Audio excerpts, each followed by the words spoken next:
and I'll be on background.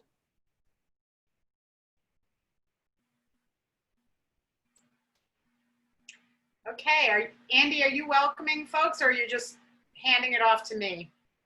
It's all yours. Okay.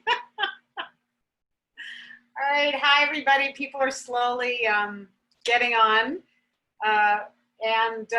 it's a really gorgeous day, so thank you for being here with us inside on your computer.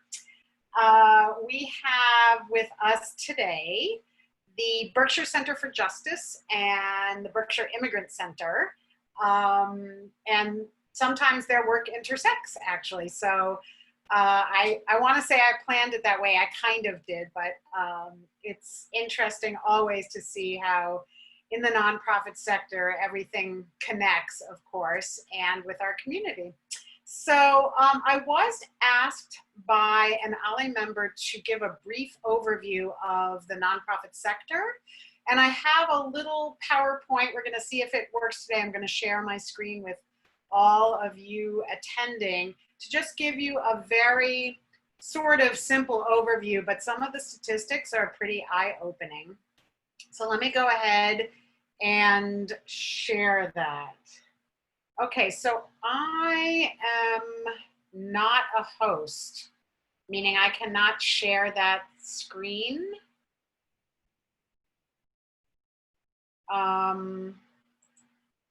So maybe I will just be telling you what these interesting statistics are, or saving it for another time.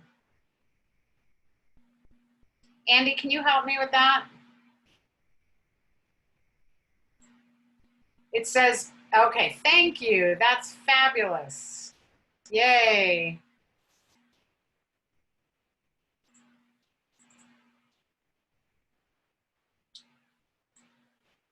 Now, I'm hoping everyone can see that.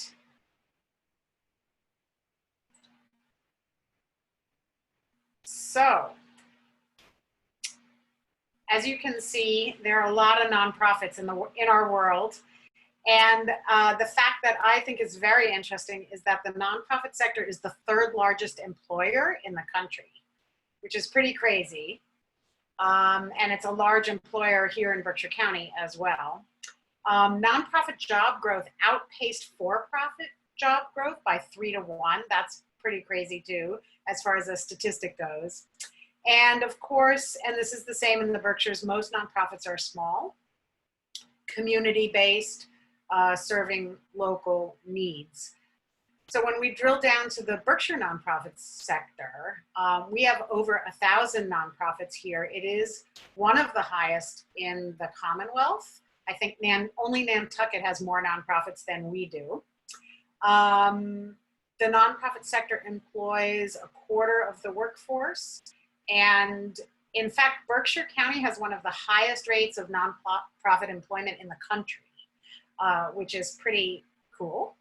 Obviously, that has a huge impact on our economy. And that's why, in part, we exist to advocate for our sector because it is really a critical part of our economy. And just like nationally, 75% of our nonprofits are small with annual revenue under $250,000. So that's like a 2-person team, maybe a 3-person team. So lots of small guys doing lots of the work here. Nonprofit Center of the Berkshires started 4 years ago to help all these people. It sort of came out of my serial volunteering and all these people coming up to me in the grocery store and asking for help. We do just a lot of connecting nonprofits to resources, and we do workshops and volunteer fairs and all kinds of fun things to connect nonprofits to the community at large as well, which includes all of our ALI folks. We've done volunteer fairs and board trainings. Some of you have been to some of those. And I do feel that part of our job is to reframe what can be a negative narrative, that there are just too many nonprofits. Nonprofits are a huge part of our economy and we need to support them even more. So I'm taking the positive view. And we work to kind of leverage the assets that we do have. And certainly OLLI members are part of that. Consultants, volunteers, people with expertise, people who want to help. We all know that volunteers are pretty important to nonprofits. Nonprofits are under-resourced in every way, and they need manpower and they need money. And I know many of you volunteer your time to local nonprofits, and we appreciate that. This is a good fact and figure. The value of a volunteer hour in Massachusetts is one of the highest in the country. $32 per hour. How about that? We certainly know that volunteering is healthy. It stimulates your mind, you make friends, it's very social. People are less depressed when they volunteer.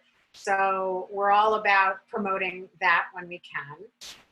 And in fact, this year we are partnering with the Berkshire Eagle to publish the Giving Back Guide in the actual newspaper. So it's going to be big, and it is going to go to 14,000 homes.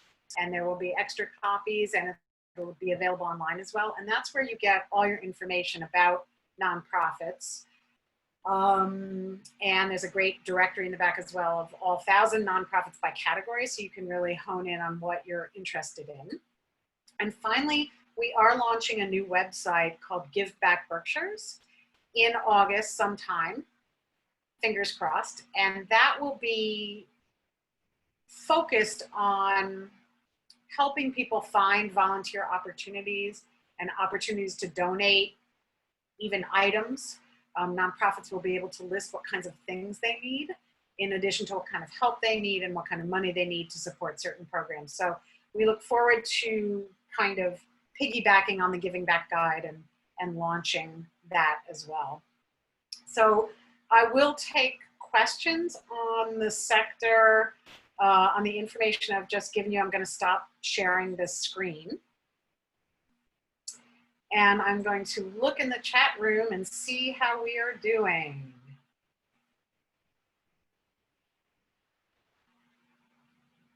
Okay. Sorry, I missed the slideshow mode. So I guess we can answer any questions about the sector as we go, but let's get into our interviews today. We are going to start with Berkshire Center for Justice. And I'm going to introduce Eve Schatz as the executive director and the founder of Berkshire Center for Justice. This is one of those nonprofits that you might not have heard of. And, you know, we know that lots of little nonprofits fly under the radar here. So I'm super happy to welcome Eve, who has been at it for a good 15 years now. And I'm excited for her to tell her a little bit about herself and how she started the Berkshire Center for Justice and a little bit about what the Berkshire Center for Justice actually does. Welcome, Eve. Thank you so much for the invitation to participate in this program. It's a joy. Thank you. So tell us, you know, you founded this 15 years ago. It came from probably the culmination of your entire life. Tell us how it happened. My whole life in a nutshell. Very quickly. You're right. It did stem from my sense of justice, my ability to recognize injustice, and my perception to know what's in the public good, what's in the public interest. And yes, the Berkshire Center for Justice was founded on all of those observations and principles. So I worked on behalf of patients' rights in Florida. I worked with disabled people at Housatonic Valley Regional High School. I brought a polluter into compliance with DEP regulations right here in Great Barrington. All of these experiences preceded my attending law school. So by the time I attended law school, I was very much aware, living in the Berkshires, that there are lots of people who needed legal assistance, but either didn't qualify for legal aid or didn't have the money to hire an attorney. So there is no justice if you can't hire an attorney to enforce the rights that you have. You know, having rights doesn't mean that they're automatically enforced. You must enforce them. So while I was in law school, I founded the Berkshire Center for Justice, and it began with free legal clinics. And we found that the thoughtfully designed program, yes, it was a pilot program, and it was a good program. It did address people's needs. It was very helpful. All of these things, we tested the program, and it was right on the money to fill an unmet need and be able to address those people who were falling through the gaps in Berkshire County. So that was how it started so many years ago. And now we have numerous programs. We still offer free legal clinics. Instead of them being on campuses, they are now conducted telephonically because we absolutely comply with COVID safety requirements. We're very concerned and aware of what they are, and we practice them. So we still offer free legal clinics. We're one of only 27 nonprofit legal service providers in the country that offers sliding scale services. 25% of our clients are below federal poverty income guidelines. Another 73 or 4% of people are federal poverty guideline income standard, and maybe a little bit above that. And then we have a de minimis number of people who might be not poverty federal guidelines with income. We have a Justice for Elders program. We have a Know Your Rights program. We have a number of programs now. We've grown quite a bit in 16 years.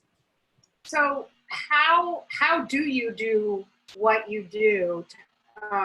What's the structure of your organization that allows you to take on all these clients?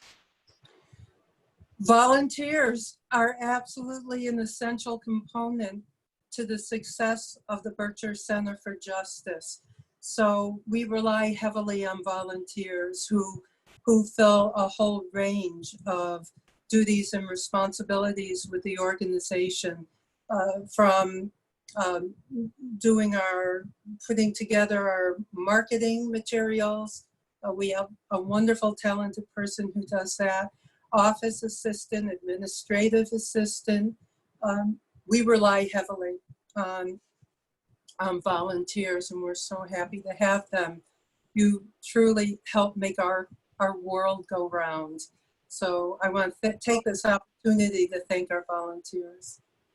So I saw just coincidentally today in the Berkshire Eagle an ad that the Berkshire Center for Justice is running that is something to the effect that if you choose Berkshire Center for Justice to do your real estate closing or your refinancing, all of your fees will go directly to support Berkshire Center for Justice programs, which is kind of great. Tell us a little bit about that. I know you've been doing that a little bit, but you've never really advertised it, so it was great to see.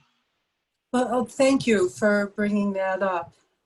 One of the services that we provide is real estate closings for buyers, sellers, and refinancing a home.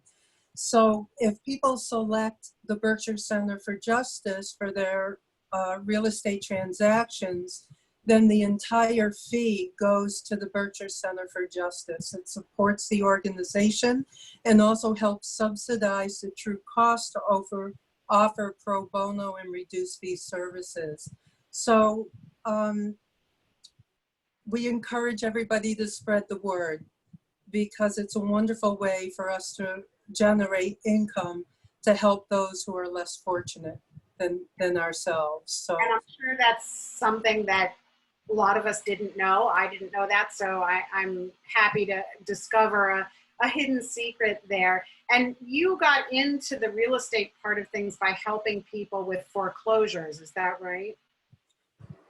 We have clients who, particularly elderly clients who for one reason or another, after having lived in a home and supported that home for 10, 20, 30 years or even longer, all of a sudden find themselves in a situation where they can no longer afford to live in the home that's been their home for so long. So some people are going into foreclosure. Some people just experience the death of a spouse, so they can't support the house on one Social Security income. So we facilitated sales to prevent foreclosure and to create a situation where the individual can hopefully walk away with a little bit of money and prevent losing their home, basically. So we've offered those services for quite some time. And, you know, the face of people having financial difficulty has changed. You know, whatever the image is that you have of people facing financial hardship, that face has expanded to include many faces, people whom you wouldn't ordinarily expect would be in that category. And particularly with COVID, we have found that our intakes in 1 month tripled and have doubled for the same time period as last year, you know, the same period last year. There are a lot of people who are hurting. And thank goodness now we have a moratorium on evictions and foreclosures. But some of the things that we're finding with our clients is banks are not as friendly or willing to help homeowners who are experiencing difficulty paying their mortgage right now. So we anticipate at the end of the moratoriums that there will be a deluge of homeowners facing foreclosure, people facing evictions, Chapter 7 bankruptcies. So the need is going to increase. There's no doubt about it. So we really need to be prepared to understand that and have the systems in place to help people so they don't just slide down the slippery slope. And we're a holistic organization. So for example, we had one client who couldn't afford to stay in her house after many years after her husband died. So we not only represented her in the sale, but we also collaborated with other organizations to make sure that she had a place to go once the house was sold.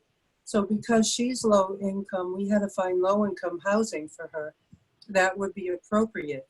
You can't just sell a house, get someone out of debt, and then create a homeless elderly person. That's not a success story for us. So we were able to coordinate with other agencies, have the sale, help her to move, empty the house, get her alternative affordable housing for herself. So this is the perspective that we have for all of our clients. So I'm seeing that people would sort of like to know where you are located and how they can find you. And I am busy looking up your email address to put it in the chat box, but go ahead and tell them where you are and what the best way is to reach you. I'm so happy that people are interested in contacting us and learning more about us. We have an office in Great Barrington. We are not seeing clients in the office. We're doing everything via Zoom. Our website has you can visit that. It's berkshirecenterforjustice.org. Our telephone number is 413-854-1955. All of our contacts are handled via telephone right now, including our court hearings. They've all been telephonic. So you can call us, you can email us, flcberkshire@gmail.com. We have more information on our website again. And I very much look forward to meeting you. So thank you for your interest. I appreciate it. So Eve, without obviously naming any names, can you tell us a couple of stories, basically narratives about people that you have helped recently, or unusual cases, or cases that you found particularly gratifying in terms of being able to help? Give us a little taste of what it's like to be you. Well, right now we're working with a landlord whose tenant moved in with a bounced check. So the landlord was never paid.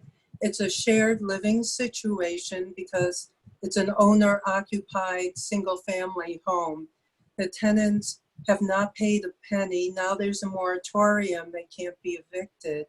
So they're eating the landlord's food. They're living there rent-free. It's a very stressful situation for the landlord.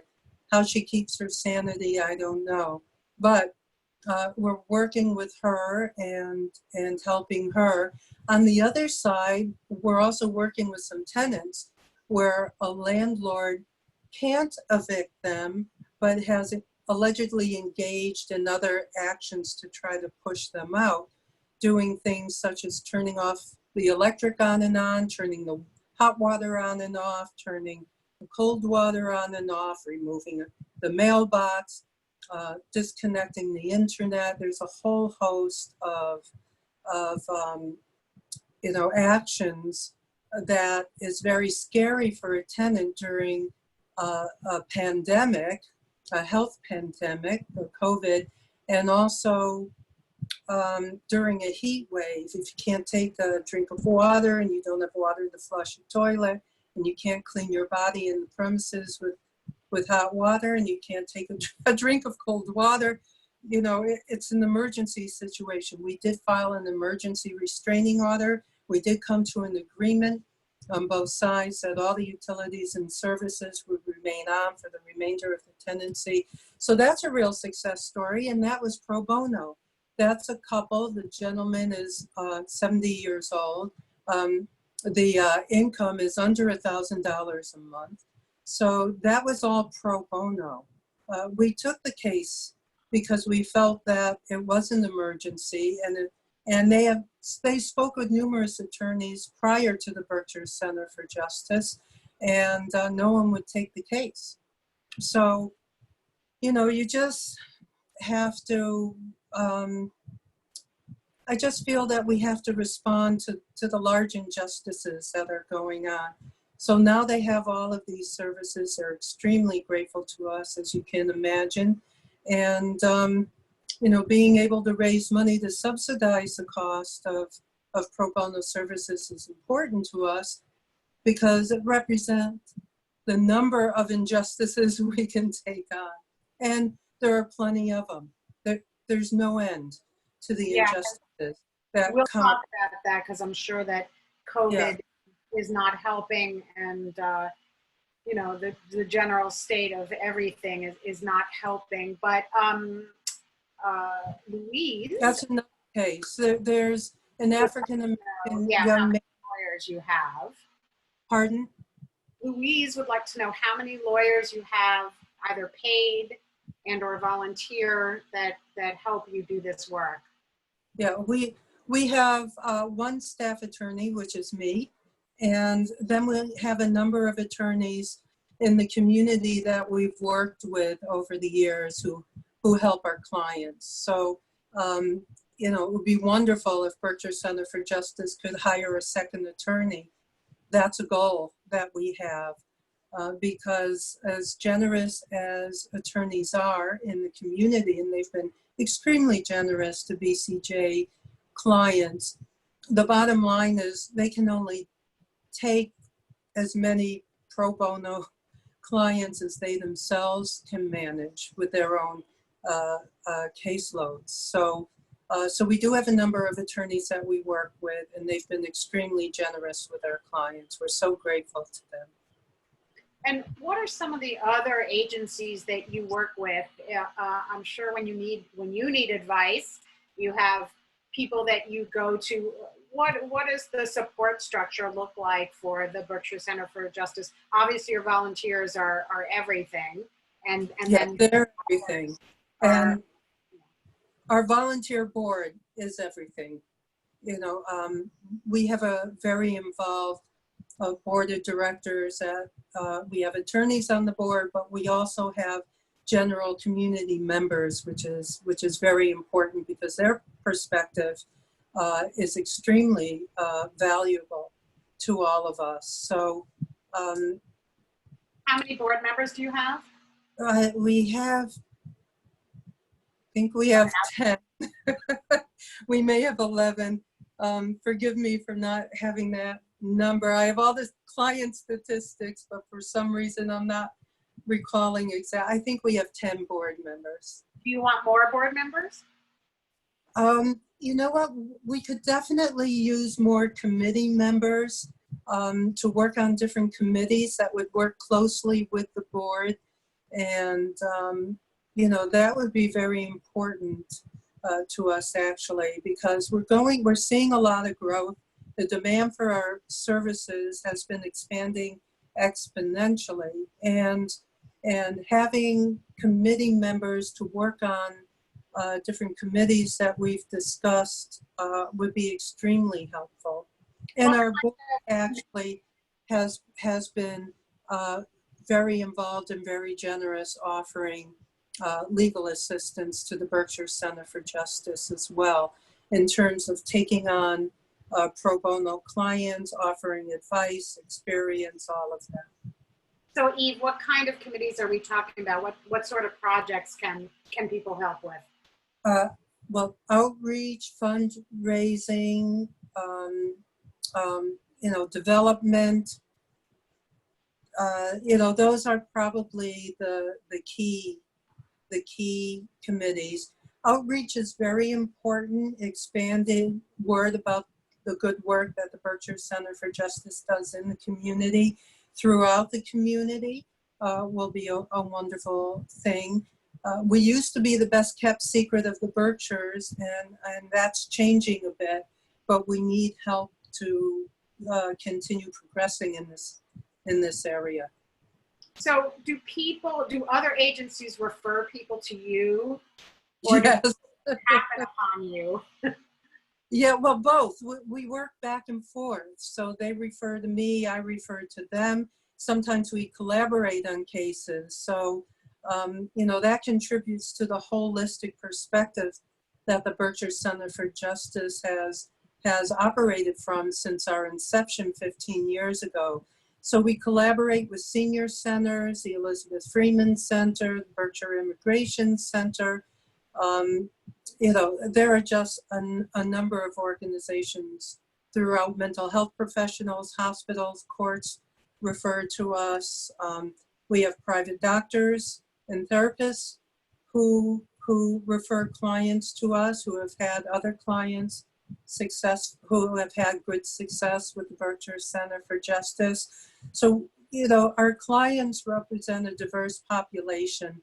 We have African American, Hispanic, all gender identities, people with disabilities, a whole range of disabilities. So we see a very diverse population, people from Africa, Colombia, South America, Asia. They come to us, you know, people come to us, they trust us. For 2 years now, we're using our limited resources to represent a young African American man who was sexually assaulted and who we believe was not treated fairly by the medical or the legal professions. So we started a social initiative to raise awareness about men who are raped in the community. And while I know it's not a pretty topic, interestingly enough, after we took him on as a client, we've had 6 more clients who are similarly situated. So it's the tip of the iceberg. So, you know, we tend to find the issues that are falling through the cracks, that are not being addressed in the community, and then we do our best to raise awareness and actually do something about it. So we've been having conversations with primary care physicians, emergency rooms, etc., about raising awareness on this issue, and even how to recognize, you know, the symptoms of men who have been sexually assaulted. Wow. So the list is endless in terms of what we do. We also have a brain injury initiative because we had, I think 11 clients come to us in a 2-month period with legal issues. And when I asked, why did you lose your job, or why are you being evicted?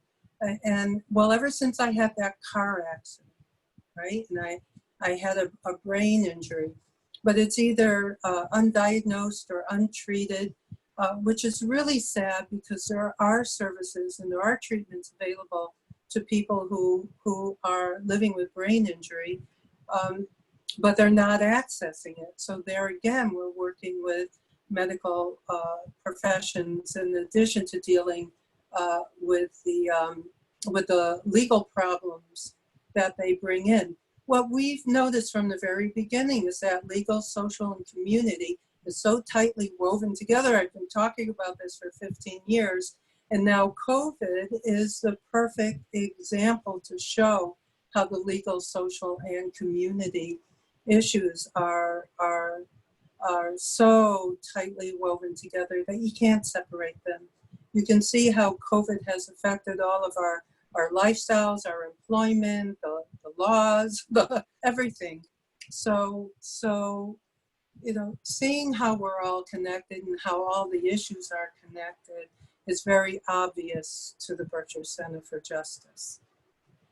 Yes, and it's obviously becoming more obvious to the rest of us and to the world. As a segue, first of all, we welcome questions from anyone. You can put your questions in the chat feature by hovering over at the bottom of your screen, pressing chat, and typing in your questions for Eve, and she'll be happy to answer them. But in the meantime, I know your path crosses with the Berkshire Immigrant Center. Tell us, has the immigrant population increased as part of your client base, and what kinds of services, what kinds of things are you seeing with that particular population that you represent? Well, we have always served a diverse population, which included immigrants. So that's not new to us as an organization that's been here for 15 years. If someone comes to me because, you know, they want to become a citizen or they have issues having to do with immigration, I either refer them to the Berkshire Immigration or I refer them to an immigration attorney. I've referred quite a few people to Berkshire Immigration.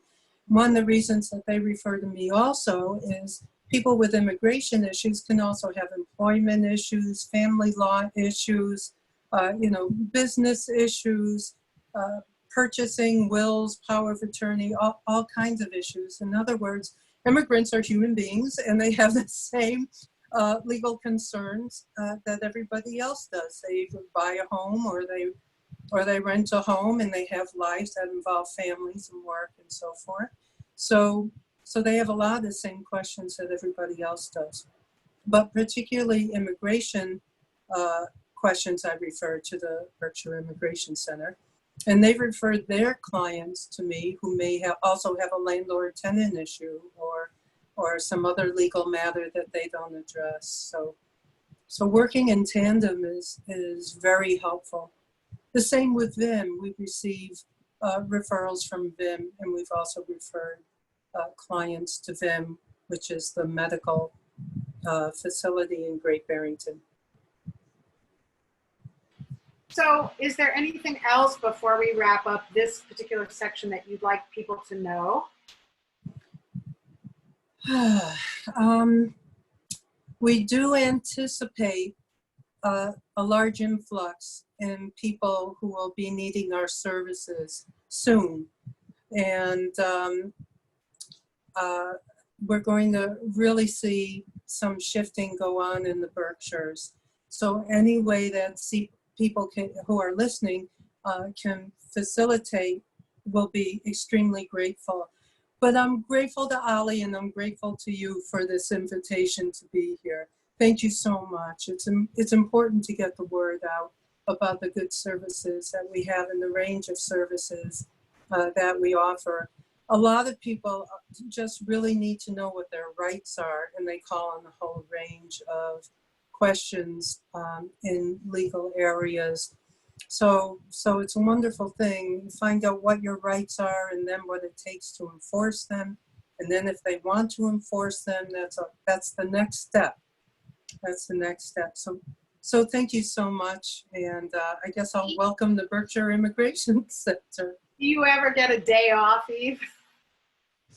Well, today is supposed to be a day off, but I'm doing this. So sometimes I get part of the day off, and I definitely look forward to full days off. So, you know. It doesn't seem possible to How do. could I not do this? How could I not do this? But it doesn't seem possible that you do as much as you do with so few people.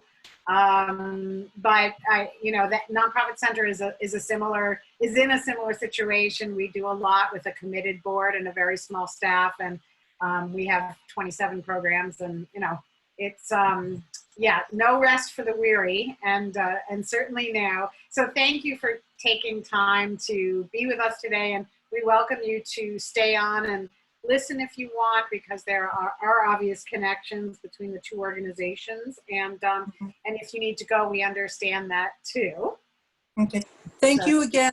I want to respond to your last comment and said, setting healthy boundaries is really important when you're a justice worker, because injustice just never ends, kind of thing. But we recognize, and I understand that when I'm rested and when I'm fed, then I can do my work better. So it's really important to find balance.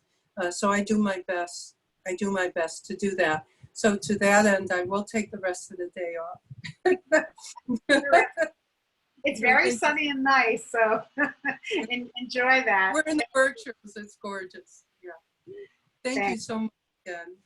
All right, so I am going to introduce Auric Enchill, who is a member of my board and also a member of the Berkshire Immigrant Center's board. He is going to be conducting the interview with Executive Director Michelle Lopez and Lorena. And I'm thrilled to be able to give Auric this opportunity to do his thing. And I'm going to sit here and listen and enjoy hearing all about what's happening at the Berkshire Immigrant Center. Great. Yeah, thank you for the introduction, Liana. I am definitely excited to be here and interview these two individuals. I've had the chance to work with Michelle very closely, and Lorena as well. So I joined the Berkshire Immigrant Center a few months ago, so I'm fairly new to the advisory board, but we have a lot going on. I think we're an integral piece to this community and bringing everybody together. But yeah, if these two individuals could take the moment to introduce themselves and talk about their role within the organization, that would be great. Thank you, Auric. Thanks, Liana. I'm Michelle Lopez. I'm the Executive Director of the Berkshire Immigrant Center. Hi, everybody. I'm Lorena, and I'm the Senior Caseworker at the Berkshire Immigrant Center. Great. So what exactly does the Berkshire Immigrant Center do? Obviously, I know. I'm pretty closely involved with it, but for everybody else's curiosity. Yeah, so BIC, I'm going to use the acronym from now on. Yeah. BIC advocates on the behalf of all immigrants in the area in terms of helping them to navigate the complex immigration system and be tied into local resources, education. We offer free civics classes for people who are preparing to take the citizenship test, and make referrals to the many wonderful nonprofits that exist here in the Berkshires. Great. And Lorena, your role? As a caseworker, I have to meet with clients on a daily basis. So I'm in charge of, assessing their needs and making a plan on what we're gonna do next to help them. Right. And what are your favorite parts about your job? In my case, it's the interaction with the client is what I love the most, and what I miss the most because we are working from home. I love being able to have that contact with the client and listen to their stories and figure out how to help them. So I miss that very much. And I also love the team I'm working with. So I also miss not being able to see them in the office and go talk to them. I'm sure. Yeah, we've had a lot of changes over here too. And Michelle? Yeah, so my role in the organization is to basically oversee where we are, how we're moving forward, meeting the client's needs, meeting community needs.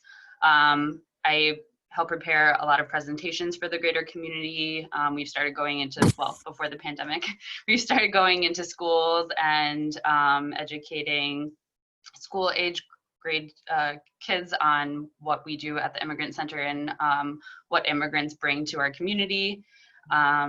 Clerical work, budgeting, board, liaisoning, all that good stuff. Yeah. Yeah. So it's clear to me because I grew up in an immigrant family. Both of my parents are from Ghana. So yeah, we're closely involved with the Berkshire Immigrant Center. But why do you personally believe this type of work's important? And like, did you start out originally doing this, or what actually drew you towards this career path? Yeah, so I actually started in international education, so bringing U.S. college students mainly to Latin America, and then I specialized in Cuba. I lived there for almost 4 years, running a program there at the University of Havana. So I knew I always wanted to work with people in a setting abroad. I had always had such wonderful experiences traveling and living and working in other countries, studying in other countries. And I was working at Brandeis at the time a year and a half ago when I saw Brooke's farewell letter to the community announcing her departure from BIC after 2 decades of working here.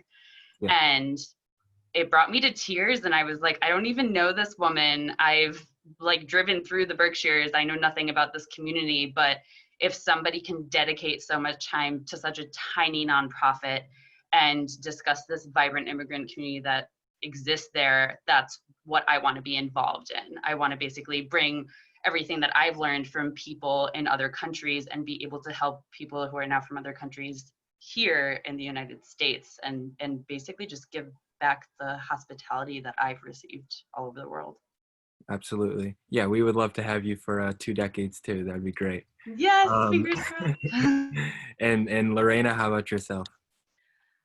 Well, so I'm an immigrant myself. I'm originally from Venezuela, and I've been in the Berkshires for 4 years. My background is in politics. So when I decided to study political science, I thought that I was going to change the world. And growing up in Venezuela, that obviously didn't happen because we have a very corrupted country and government. So I moved to Ireland, and I was living there, and I did a master's in human rights, and I became even more passionate about helping others. And then I fell in love and moved to the United States. And while I was here and I was going through the entire process of getting a green card, and so how difficult it was, how frustrating it was for me, even having an attorney, not being able to go to places because I didn't have a driver's license and things like that. I said, I need to be able to feel like I can help others go through this process. And I actually felt very welcome in my community. So I just wanted to give that back. And when I saw that there was a position at the Berkshire Immigrant Center, even though I didn't know anything about it, I went and also met Brooke, and I just fell in love with the mission. So I think it is very important to welcome immigrants and knowing also that we can give so much to the community. And I also have to mention that really, like, most of the clients that I have 2 or 3 jobs. They work so hard. They work hard, but they also want to give. And I want those clients to also feel like we're there for them. Yeah, absolutely. I mean, yeah, my dad, so growing up, my dad used to have a trucking route, and then afterwards he would come back and work at Elegant Stitches with my mom. And so they were building the family business up together. But yeah, it's difficult to get your papers and to figure out like how to navigate your way around the community. but having you guys around definitely does help things out, because as a kid, you want your parents to have their documents, and you want them to be around, but there's not much that you can do as an individual. But that's where you guys step in, and you guys make things happen. Yeah, so tell us something about the BIC that people generally don't know, if anything. I'm sure there's definitely something. Yeah, so we're gonna tag team this question. Okay. So the Berkshire Immigrant Center has been around for 23 years. We were originally established as a Russian Jewish resettlement program by the Jewish Federation. And then within a few short years, just grew astronomically, started doing citizenship assistance with the paperwork and studying for the exam. And the Jewish Federation said, okay, you know, you got to spread your wings. You're outgrowing us, and you're outgrowing your office now. And at that time, it was just Hillary Green, who is our original director, and she is still with us as a regular caseworker volunteer. She has kept her accreditation. So I just think that it really speaks volumes about BIC, the fact that my two predecessors have been with BIC for over 2 decades. You know, Brooke has moved on to another position, but Hillary is still here. So it's really incredible. And then Lorena is going to add on. Yeah, I think there's something that a lot of people don't know, and is that because immigrants in immigration court do not have a right to government-appointed counsel, the Department of Justice allows people to get certified to practice immigration law. So basically, you know, if you have a question about divorce, you're not going to ask your friend. You're going to go to an attorney and ask the questions that you need. The same happens in immigration, but because there's so much work and very little attorneys, then the Department of Justice gives this accreditation where you have to prove that you have enough knowledge. And if you prove that, then they allow you to practice immigration law. So we are accredited by the Department of Justice, which means that we can give advice only in immigration law to clients. So we are attorneys that haven't gone to law school, but we can do this immigration part. We are also certified to go to the interviews with them and to represent them before court, only for immigration issues. So that's something that not a lot of people know. I'm accredited, Hillary is also accredited, and our new caseworker is working towards that too. Great. So beyond getting accredited, I'm sure a lot of individuals want to get involved and give back to the BIC as much as possible. And being in the COVID environment, that can be definitely challenging.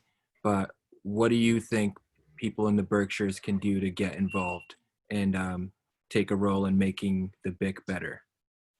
Yeah, so first sign up for our newsletter, and I will put my email in the chat later on so that you can email me your email, and I will sign you up for our monthly newsletter. You won't be bombarded weekly or daily with any emails. I don't have enough capacity to write them that often. So that way you can understand what is going on, attend our presentations, make sure that you're up on the newest policies that are going on, you know, with the current administration and immigration. Can also donate to BIC. Our donation is available on our website through PayPal, or you can send a check to the Berkshire Immigrant Center. And we are looking right now for very specific volunteers. If you speak another language fluently, you can sign up to volunteer on our website as well, filling out the volunteer form. Okay. Are there any languages in particular? Spanish always. Lorena, Ivan, our intake coordinator, and I all are fluent Spanish speakers, but you know, with our regular roles and then also translating and interpreting, it gets to be a lot. So we have some really wonderful volunteers. Mary Jo Ramos is one, and she also volunteers at 18 Degrees. She helps us a lot with our Spanish translations, but of course, we could always use more translators and definitely interpreters. Not so much right now because we have fewer events, but people who are trained interpreters, not just fluent in the language, like Lorena and I, we struggle with interpretation, and Spanish is Lorena's native language and English is mine, but it's still, to be a trained interpreter, we would love to have that on our volunteer list. And then also somebody who is proficient in web design would be excellent to help Auric and I with our little web design update project. Oh yeah. Yeah, so that would be great right now. And I also think that if people want to get involved, definitely follow us on Facebook and share the information. Obviously, there's a lot of fake information out there, but I feel like if you are knowledgeable about it and you can share it, then more people are going to be against the policies, the things that are happening right now that are crazy.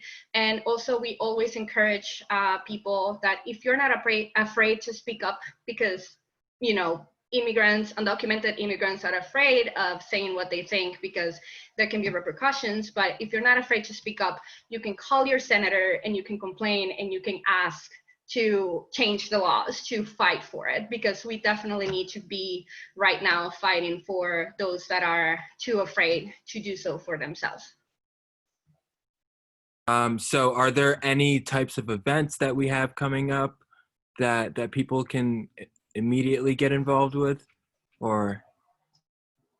So this has not been announced yet. You are all the first to hear because we are still working on this event. But nice segue, Auric. But on September 20th, we are hoping to host a poetry reading, an anthology that's called What They Bring, Poems on Immigration and Migration. And we're hoping to host it at Springside Park. So right now we're just going through the motions with the Pittsfield Parks Board and getting permission and getting everything put together. So we will have local immigrants reading poems. We will have the original writers of some of the poems that are in the anthology reading the poems, and we'll have some music and hopefully some tasty local immigrant-owned restaurant dinners for people to take home with them. Mm-hmm. So please pencil it in on your calendars. Again, we don't have the A-OK yet, but we plan to have it soon. So please come and participate. Yeah, and hopefully my dad will still be reading. He's locked it in right now, so I should have had him do one when he just walked in there. Yeah, perform for a little taste for us. Yeah. And Lorena, anything that comes to mind for you? Well, we are still hoping that we can have a citizenship ceremony in October. We don't know if that's going to happen. It's usually at the Norman Rockwell Museum. It's a beautiful ceremony that I invite everybody, citizens or not, to be part of, to watch online, to go there, because it's a beautiful thing to see.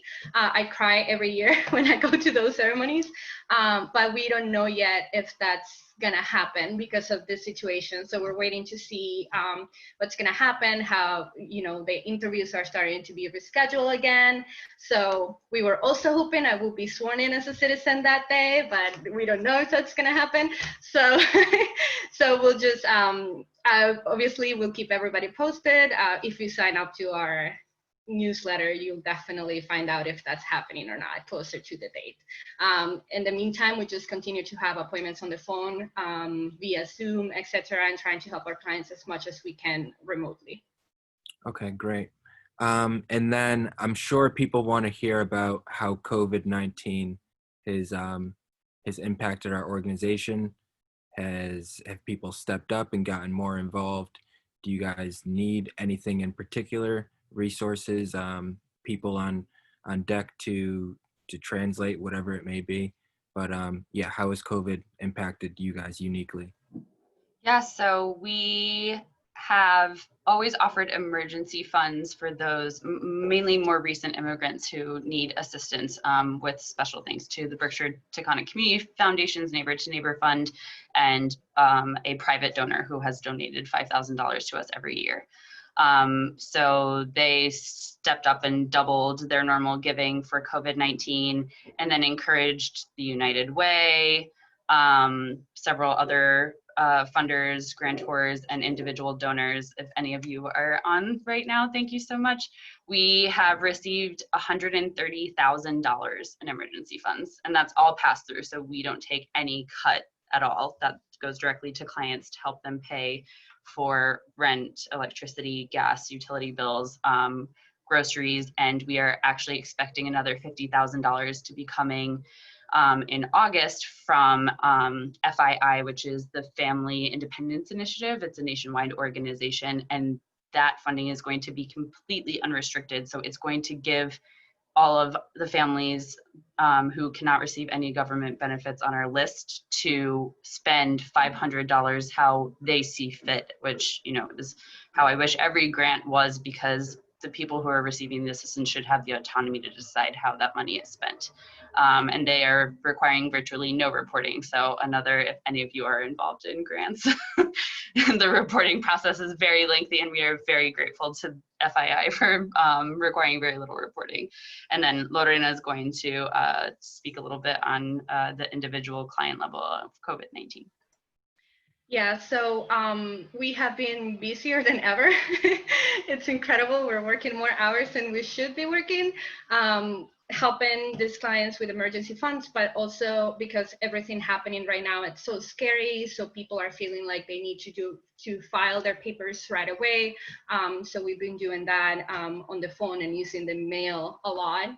But I think that a good thing of this COVID-19 is that we've been able to connect with clients that had never seen us in the past and that had been in the Berkshires for 10, 15 years, and maybe they didn't know about us, or they thought that they didn't have chances of anything. So some of those clients that came to us requesting emergency help have been set up with appointments too, and we've been able to do an assessment about their immigration needs and tell them what they can do or how can they be eligible for any benefits. So that's been incredible, and really we've been in communication with a bigger Brazilian community that in the past we didn't have. So it is awesome to see that even though we've been in the Berkshires for so long, there's still people out there that need help and has never talked to us before. Right. And yeah, it's interesting how struggle actually brings people together. Yeah. And so one question that was actually asked in the chat is how many immigrants are still coming to the Berkshires and from where? Like I know that the African community continues to grow. I can see it clearly reflected in the church. The church delegation gets bigger and bigger each year. So are you guys seeing anything in particular? So always our clients have been coming mostly from South America. So Colombia, Argentina, Brazil, then Mexico, Guatemala, El Salvador. Obviously right now, because of the situation, we haven't seen any new people coming in, mostly because of the changes in regulations with like asylum, for example. Now people are not allowed to apply for asylum in the United States. They need to wait outside. So obviously that has slowed down a little, but you know, we also get many people that want to bring their family members in from a different country. So that's what we're doing the most now, assisting them on how to go through all the process to bring their parents, their siblings, spouses, childs, etc. Is there anything that the Berkshire community can do in order to help make that happen? We encourage you all to fill out the volunteer form, because hopefully once we can all be within 6 feet of each other, things will open back up. So USCIS will open back up. Most of our clients have to go all the way to Lawrence, which is over 2 hours away. You know, courts will open back up. ICE check-ins will start to happen again. And we have a short list of people who volunteer to drive clients to those types of appointments, or even medical appointments in Albany, Springfield, Boston. So if you eventually will be able to drive somebody to an appointment, that is always incredibly helpful, and really, you know, relieves a big burden on people, because the bus times are not, you know, collaborative with appointment times for those types of check-ins or interviews. Okay.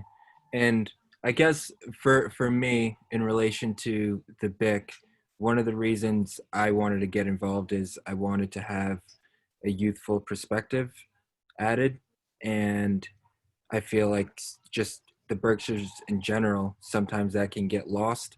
So is there anything that you guys want to do in order to get more young people involved?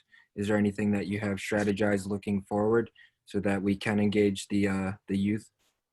Yeah, so we are actually, we have an intern this summer, Karen, from Williamstown, and she is the daughter of an immigrant. She and one Berkshire's summer intern are working together on conducting a huge survey of all of the Berkshire immigrant-owned businesses. They are starting phone banking at the end of this week, calling all of the businesses in Pittsfield to ask if they identify as immigrant owned and then what their needs are. And, you know, we know that a lot of business owners, especially starting out, are young. So we're really hoping to reach that constituency and grow outside of Pittsfield once the interns have set everything up and have left, you know, to go back to school in the fall. And then we'll hopefully have another intern in the fall who will take on that project. So that's the biggest initiative right now, to get kind of a younger sector involved. And then obviously our board, now we have you, Auric, and some other younger board members, Helen Moon, who's the city councilor, Jen Gomez, who's been heavily involved in the arts, cultural entities in the Berkshires, and Colin Ovitsky, who's younger if you look at our board constituency. So yeah, I think it's really exciting to have now our board reflect kind of our staff and our client age group, which is really nice. I think it's always important to bring young perspectives and new perspectives in, you know, all perspectives, obviously, people from the Berkshires, people from outside of the Berkshires, people who are from other countries, people who are from different sectors, you know, manufacturing, restaurants, etc. It's only helpful the more people who are at the table.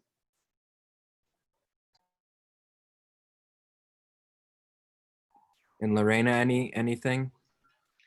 I am not that involved with with how people get involved with the center. I always invite our clients, our younger clients, to join us for workshops, for, you know, webinars and stuff like that. So and always invite them too, because most immigrants, when they come to our office, they also want to help somehow. So we always try to get them to also volunteer and let them know that we're going to communicate if we need anything specific that can be you know, suited for them. And is there anything in particular that you guys also just want the other attendees to know about the BIC? Any? I'm gonna speak from my perspective with clients. I have to say that if you see any immigrants families, you know, it's always good to ask them where they come from and to listen to their stories, because that might change your mind about, you know, immigrants in general, but also why it's so unfair, everything that is happening right now. We are living in a very stressful time, not only because of COVID-19. So it is always good to ask these families how you can help or what you can do. Even, you know, I had a client dropping off documents for me last week, and she brought a coffee, and we just sat down separately at the parking lot and we just talked for a little bit, because that's what she needed to do at that time. So we are living in very stressful times.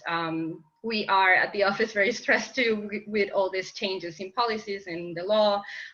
So make sure that you are asking people how they're doing and how you can help, because even just listening, it's more than enough. I just want to brag about my staff really quickly. So last year, Lorena saw over 500 clients herself. And we see around just under 750 clients per year, and that's been the average for the past 3 years. During the Obama administration, when DACA came out, we saw over just over 900 clients, and we estimate that although the census from 2010 and the American Community Survey estimate that we only have about 6,000 to 7,000 immigrants in Berkshire County. We actually think it's more like 10,000 because of the undocumented population that may not be filling out those types of forms. Obviously, the population is growing. Immigrants are the only growing population in Berkshire County right now, which is also incredibly fascinating to all of us. And we just want to continue to highlight their stories and make sure that everyone is aware of how vibrant this community is because of the immigrants that live here. Thank you, guys. Auric, you did a great job. And Thank you. particularly just hearing about the sort of real lives of you two who work in the sector, and I got a really good picture of what the Berkshire Immigrant Center does, and I want to thank you for spending this afternoon with us, and kind of, I don't know, it makes me feel better to know so intimately more about not only the work that's going on in this community, what the needs are, and then also about the people doing the work. That always makes the work that we all do so much better to me, because in the end, of course, it's all about people. So I think there is no reason we cannot end a little bit early today so people can go get an iced coffee or an ice pop loaded with sugar so we can make it through the rest of the day. So thank you all. And if there are any questions, now would be the time, Ollie, folks, to type them in the chat room there. And we are all happy to answer any questions. Michelle, you are going to put some contact info in. Yes, so that I will put people who that want in to make here. a donation or call you about volunteering or join the newsletter can certainly do that. So this is our general email that I'm putting here in the chat. And you can just specify if you want to be added to our e-bulletin listserv that only goes out once a month. If you want to volunteer, you can go onto our website, which is also going to be in the chat, berkshiric.org, and go to the volunteer page and fill out the volunteer form and send it in. And yeah, we are here for any questions. If you can't think of anything right now and you want to ask later on, you can go to the info page. And I don't think I mentioned this, but we are the only immigrant serving nonprofit that solely serves immigrants in Berkshire County, and not just Berkshire County, actually within a 40-mile radius. So the closest other immigrant serving nonprofit is in Northampton, and then on the other side in Albany. So we serve people in Columbia County in New York, in North Canaan, Connecticut, in Southern Vermont. So it's not just the Berkshires, but we like our name, and I don't think we're going to change it anytime soon. Well, so many of us have Berkshires in our name. Yeah, you all do a tremendous job, and you've grown so much, and you have been recognized for your work. Lorena won a Berkshire Nonprofit Award, and Michelle, this was slightly before your time when the Mass Nonprofit Network recognized the Berkshire Immigrant Center statewide, and we were all at the State House. That was very exciting. So, you know, it's the little things that keep you going. So congratulations on your award-winning work. And I'm glad that you have Auric on your board, and I'm glad he's on my board too, because we appreciate that youthful perspective as well. Thank you. He's certainly a thoughtful guy, and we truly appreciate that. So thank you all, and everybody go have a lovely afternoon. Thank you, Liana. Thank you much. to the NPC for all of your support. We so appreciate you. All right. Thank you all. All right. Enjoy your afternoon. Bye-bye. Thank you Bye. all.